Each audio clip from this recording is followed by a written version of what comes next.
have generalized anxiety. Let's talk about it. Ooh. Anxiety. So, I have anxiety. Well, actually, I have generalized anxiety disorder, and I kind of wanted to talk about it because it's something that I struggle with every day, and I think it can be confusing to me and also the people around me who might not understand what generalized anxiety is or how it manifests. Now, I know for different people it manifests as different things, but I wanted to kind of share my experience with it. Also for anyone who might be feeling the same way, but also, I guess, to the people around me who may see me doing certain things or saying certain things or getting uncomfortable in certain situations and not really understanding why. I think anxiety is really important to talk about because for the longest time I really internalized anxiety, and I thought it was something that I was doing to myself because anxiety is so invisible, I think, and it's so easily mistaken for a personality trait. So I think if someone didn't know me very well, they might label me as an anxious person, whereas I don't feel like an anxious person. I feel like the opposite. Like, I feel like someone who is adventurous and spontaneous and wants to do all these things, but I feel trapped in a kind of cage of a disorder that I have, that doesn't really let me express that part of myself. And it's important for me to separate anxiety from myself. It's really important for me to see anxiety as something that I have and not something that I am, because that leads to a lot of negative self-talk where I kind of, say to myself, like, why can't you just be like everybody else? Why can't you just think another way? And the reason is because it's a disorder. It's not just something that I will to happen. It's not just something that I can snap out of. And I think even though the awareness around anxiety is getting better, personally I've had a lot of experience with people misunderstanding to what extent I have control over it, the same way that I think someone who's depressed might experience someone diminishing their experience by saying stuff like snap out of it or whatever. So I wanted to talk a little bit about how I personally experience anxiety and how it influences my everyday life. In general, if you're not really sure what generalized anxiety is, I would describe it in the way that I first heard it described, where I really identified with it, which was the car alarm metaphor. Basically what this says is that someone with kind of common anxiety, or like a healthy dose of anxiety, they would be a car where the alarm would be set off when you would like bash the windows in, or when someone would kick the car, then the alarms would go on, So this kind of represents a healthy person's fight or flight response kicking in. It's normal for it to kick in when there is real danger. If you have anxiety or an anxiety disorder, what it means is that your internal alarm can go off with, let's say, a slight breeze. So I find this a really good way to describe it because it's exactly how I feel. Like, sometimes the slightest thing, which in my head I'm like, this shouldn't be perceived as dangerous, this shouldn't give me body sweats, this shouldn't make me feel like I'm gonna die, but it does, and it's just a breeze.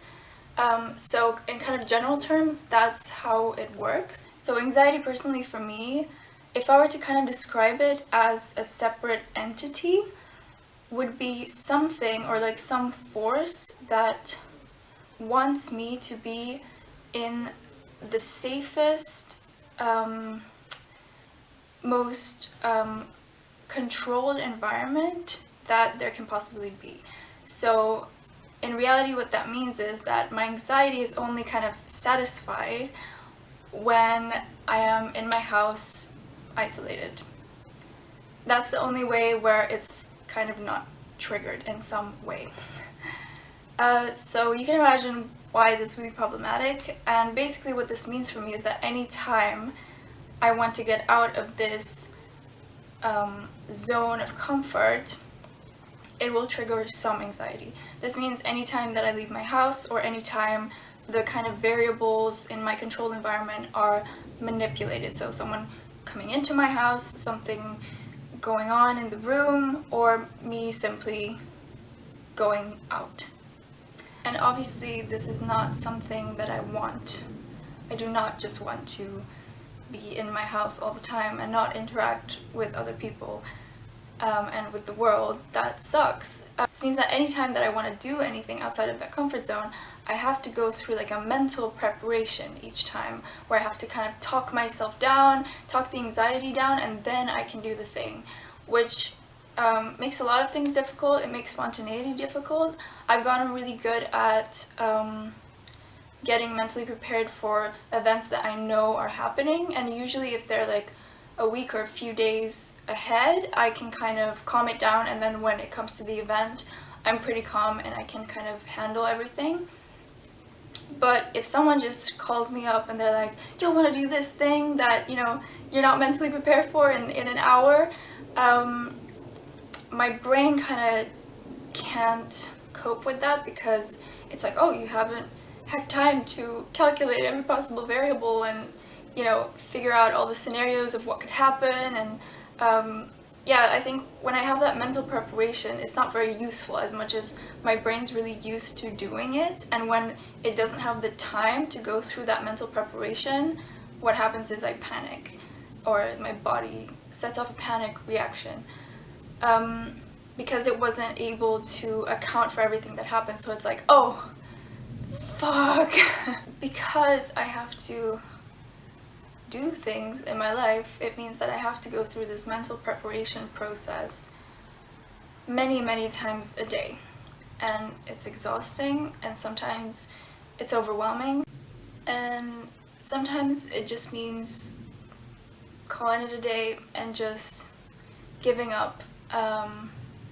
That's my least favorite thing to do, but I have found that sometimes it's just necessary, especially because I think people don't realize how physical anxiety can be. Like, it's not just something that goes on in your brain. Thoughts are so powerful sometimes that they can influence how your entire body feels. And I find that I experience anxiety in an extremely physical way. Obviously panic attacks are very physical, but also a kind of what I would call like a pre-panic attack state. I find that I don't get panic attacks as much anymore, like literal, like actual heavy set on panic attacks, but I do find myself very often in a pre-panic attacky state. And basically what that means is I'll be my heart will be pounding. I won't be able to think very clearly, because obviously you get a kick of adrenaline, which means that your mental faculties are faculties, your mental faculties. Okay, you get a kick of adrenaline, which means that your mental capacity is lowered. You're not really able to think clearly. Your mind feels kind of dizzy, hazy, not fully there. I find that I have like a general weakness in my body, so my limbs feel very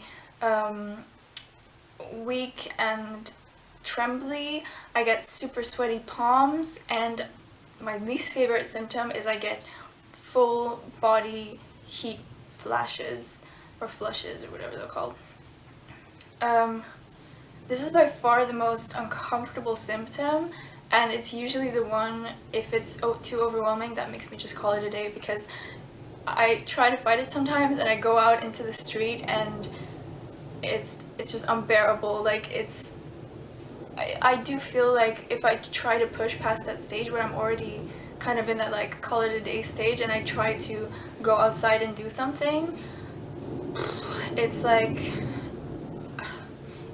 I have the sensation, I have the actual feeling that I'm going to die.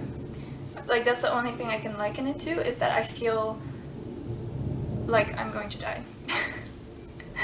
Not in like my body's giving up way, but my mind is 100% convinced if you go any further and you go and do the thing that you're about to do, you're gonna die. And as extreme as that might sound, that's the only feeling that I can liken it to. That's as physical and as serious as it feels.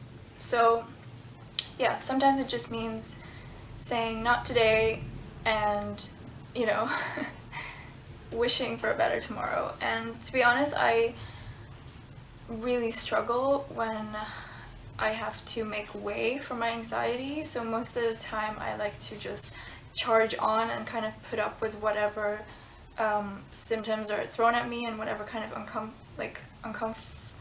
whatever kind of discomfort I'm in. But sometimes I just have to acknowledge that it's something that I live with, and kind of like take a step back and be like, okay, today you win, you know. I used to get really, really, really upset about it and really down on myself if I had to do that, because I thought it meant that I wasn't strong enough to fight it, and I thought it meant that I was letting it win and that it would grow and things like that, that are really scary thoughts, because obviously I want the opposite. But I think a really important step for me was being a bit easier on myself on those days and being kind to myself and thinking of the other times that I've done really well. What it often almost feels like is that I kind of picture a river and everybody's kind of swimming effortlessly, you know, with the current, and I feel like I'm like walking against it. Like that's the only way that I can describe what my perception of my daily life versus other people's daily life is. Now, I just mean in terms of anxiety. Obviously, everybody struggles. It's just because sometimes my anxiety gets to the point where doing something like going to the grocery store seems like the most mentally draining thing ever. And it's at those kind of times that I kind of think, oh fuck, like it's so, it just feels like walking against a current, and like surely everybody else can do this so easily. Like why isn't this a problem for anybody else, you know? So obviously I'm not trying to say that other people don't struggle, it's just in terms of this particular feeling, that's how I would describe how I feel in comparison to people who don't struggle with anxiety. Does that make sense? Okay. This idea that everybody is struggling, whether that's physically, mentally, emotionally, materially, you just wouldn't know because we live in this Insta age. But that idea has really helped me because I really used to carry such shame about my anxiety, and I used to try to kind of like push it away and kind of completely disassociate with it. And that only made it worse, obviously, because I wasn't accepting that it was a part of me, and it just created this whole like internal struggle and like self-hatred. And I think it just really helps to think that that's just my personal struggle, like my personal brand of struggle, and everybody else will have their own personal brand of struggle. And yeah, just maybe not seeing it as some terrible curse, but just kind of my cards that I've been dealt, and not like it's forever or it's gonna be this bad forever on my worst days. It's gonna be like this forever. I'm never gonna leave my house again. I'm never gonna be able to you know, do all the things that I want to do, because there is so much that I want to do. And when I get into that really dark place, I feel like I'm always gonna be trapped. And I think that's probably the darkest that it gets, is when I feel like I don't have the power to push the boundaries of that comfort zone that the anxiety like kind of wants me to stay in. And I also try to just focus on the fact that I am able to do a lot despite my anxiety, and I think even though maybe externally it's not that obvious, to me I know a lot of the times I'm doing things despite my anxiety. I think most of the time I'm doing things despite my anxiety. Just remembering those, especially in the harder times, I have to remember that there are always going to be harder periods when my anxiety really is growing and feels way more present, and they will be followed by periods where it's not as overwhelming and not as present, and where, you know, I am able to push my comfort zone without as much struggle. I don't know, I'm not sure what the exact message is. I guess what I'm trying to say is like, I'm tired of hiding, I'm tired of being misunderstood, I'm tired of just feeling like I have some like shameful secret, because really in the end it's just my shit. Everybody got their shit, you know? That's a wrap. All minds are okay. You know? I feel like all minds are okay. Whatever you feel, odds are it's human, and therefore it's okay. Just try to do the best with it, right? Right? And see. Still got. Yeah. Well.